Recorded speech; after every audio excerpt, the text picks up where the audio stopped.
listening to the Horror Shots Podcast.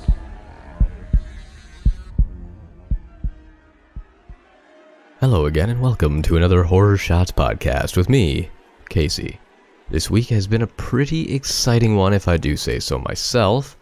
First off, I was at Chapters or Indigo or whatever it's called nowadays, here in my hometown of Guelph, where I was signing some books and talking to some fans. I met some very interesting people. Nobody mentioned that they listened to the podcast though, which is a little disappointing, but it's a town of about 100,000 people. It's very unlikely that somebody would actually be a listener from this town. Nevertheless, it was a good time. Met some cool people, like I said, and signed a couple of books, sold a few. It was a good day. Also, Halloween was this past weekend, so I hope you guys had a very, very happy Halloween. Hope it was nice and spooky, and I hope you did some adventurous stuff, maybe some ghost hunting or some cryptid hunting, or, maybe did a little bit of a witchcraft spell, something along those lines. Something fun, something for the season, something festive, if you will, because festivities isn't just for Christmas. And lastly, this coming weekend, as in tomorrow after this podcast goes up, on the 3rd of November, I will be at Horror-Rama in Toronto. It's an all-horror festival. It's taking place on Bathurst Street, which I'm pretty sure is pretty close to the Annex in Toronto. So if you are from Toronto and you're a listener, or if you're going to be traveling and you happen to be going to this event, swing by the booth. I will be there. I'll be selling some prints. I'll be talking to people. I will be recording a podcast live on location. Not so much live. I don't think it has Wi-Fi, but if it does, maybe I'll try to find a way to broadcast it. Maybe YouTube. Maybe I'll throw it on YouTube live. Maybe. We'll see. Regardless, I will be there. And I would love to see some of you there. Swing by for a chat, get on the podcast, because I will be interviewing anybody who wants to be interviewed, which is always fun. So today's podcast, anyway, is going to be fairly short, because the next one could be a couple hours long, for all I know. So I'm going to talk about something that I've always found fairly interesting. Everybody kind of knows what they look like. Maybe not everybody knows what they did. So that's what I'm going to go into today when I talk about the Plague Doctor. Now, a plague doctor was a medical physician who treated victims of the bubonic plague in times of epidemics. Such physicians were specifically hired by towns where the plague had taken hold. Since the city was paying their salary, they treated everyone, both the wealthy and the poor. However, some plague doctors were known to charge patients and their families additional fees for special treatments and/or false cures. Typically, they were not professionally trained nor experienced physicians or surgeons, but rather they were often second-rate doctors unable to otherwise run a successful medical practice or young physicians seeking to establish themselves. These doctors were rarely curing their patients. Rather, they served to record a count of the number of people contaminated for demographic purposes. Plague doctors, by their covenant, treated plague victims and were known as municipal or community plague doctors, whereas general practitioners were separate doctors, and both might be in the same European city or town at the same time.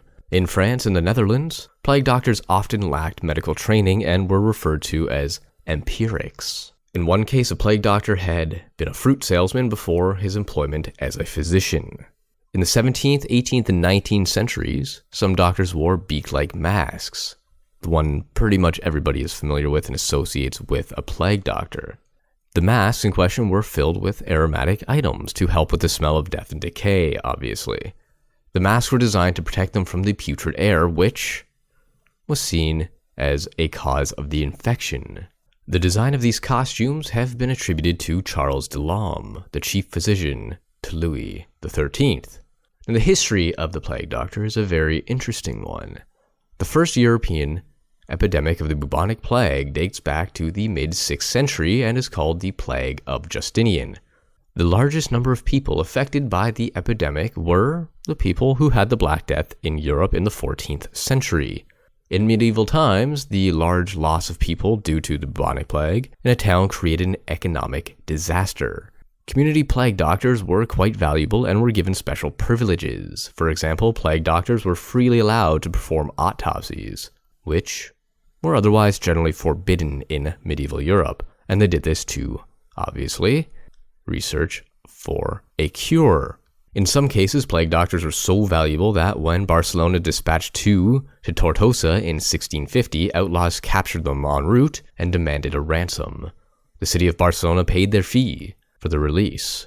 The city of Orvieto hired Matteo Fuangelo in 1348 for 4 times his normal rate of a doctor, which was about 50 florins per year. Pope Clement VI hired several extra plague doctors during the Black Death, and they were to attend the sick people of Avignon.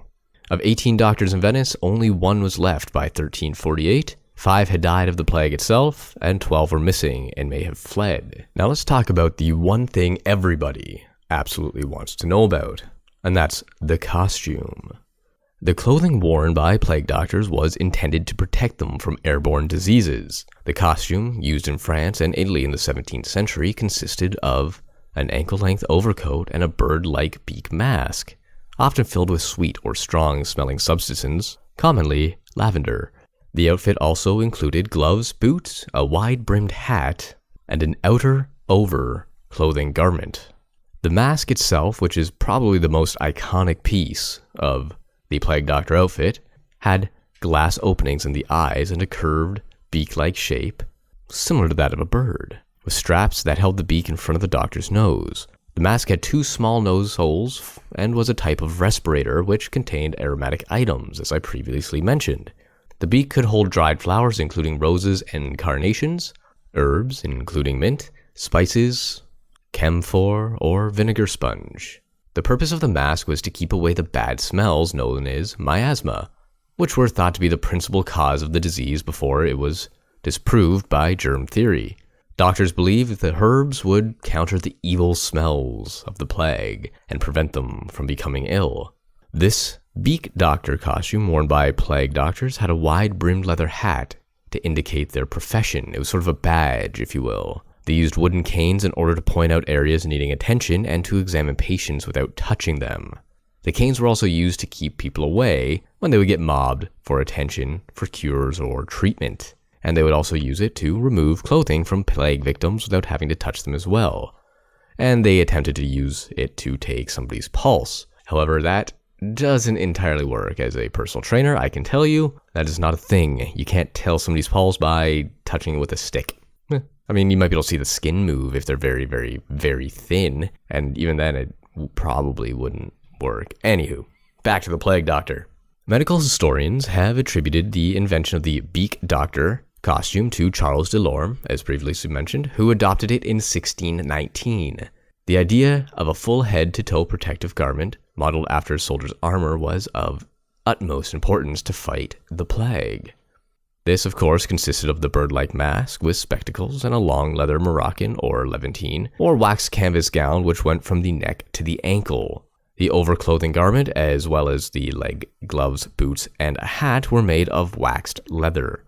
The garment was impregnated with similar fragment items as the beak mask had. Lorme wrote that the mask had a nose half a foot long, shaped like a beak, filled with perfume, and only 2 holes, one on each side near the nostrils, but that can suffice to breathe and to carry with the air one breathes the impression of the drugs enclosed further along the beak.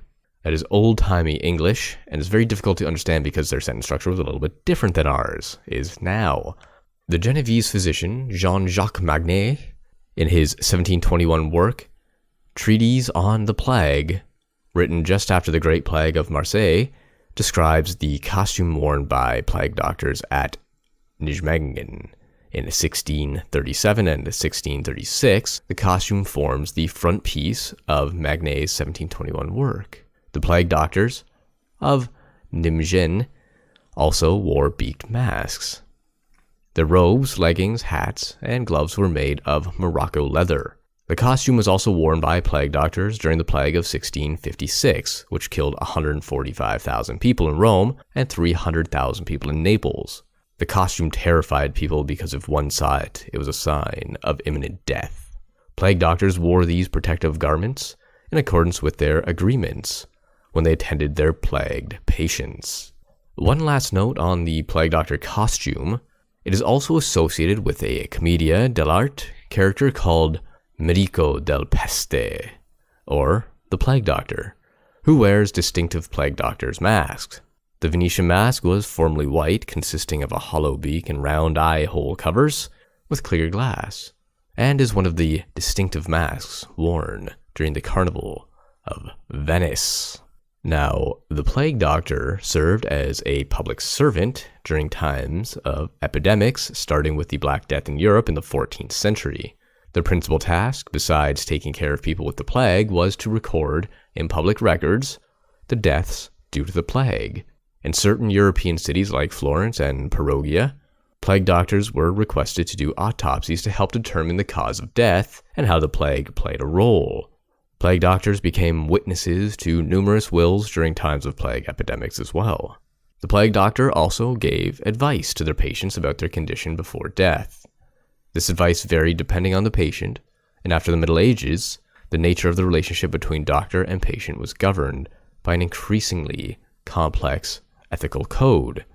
Plague doctors had a very strange method of their practice, which included bloodletting and other remedies, such as putting frogs or leeches on the boo-boos or rebalance, the humors, as a normal routine.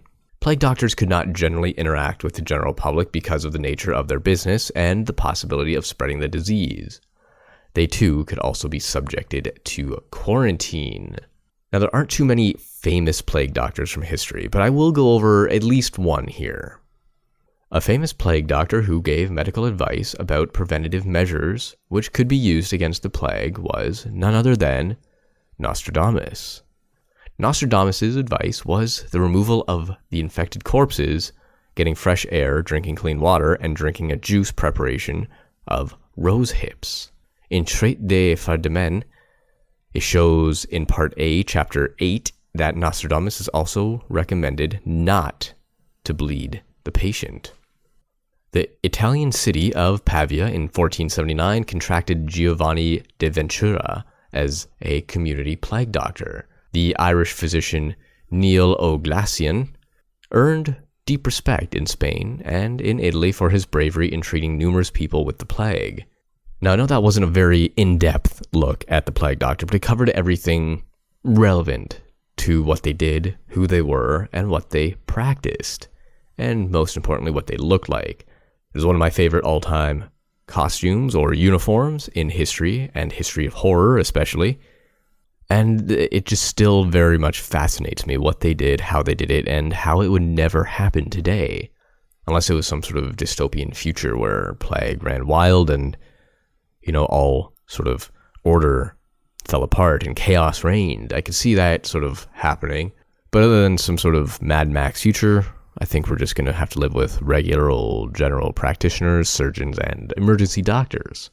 And in case you haven't noticed, that is going to bring us to the end of the cast. Like I said, it's going to be a little bit of a short one today just because I'm prepping for tomorrow, which would be Horror-Rama. I got to get all my stuff together, do some last-minute detailing and all that sort of fun stuff. Once again, I'll be at the Horror-Rama convention in Toronto on November 3rd and 4th. So swing by, say hi, take a selfie, if that's your thing. Probably not. Nobody really relevant or cool actually takes a selfie. I don't have 100 of them on my phone. No. Right. Other than that, if you do want to contact me, you can hit me up at horrorshots.com under the contact section, or on Twitter at HorrorShotsPod, or Instagram at HorrorShotsPhotography. Until then, I hope to speak with a couple of you, at least a couple of you, on the weekend, and you can look forward to hopefully very interesting cast in the coming days, early next week sometime. And then we'll get back to a regular scheduled podcast where I feature something. And what that thing is will be a secret until, of course, the episode is released. So until next time.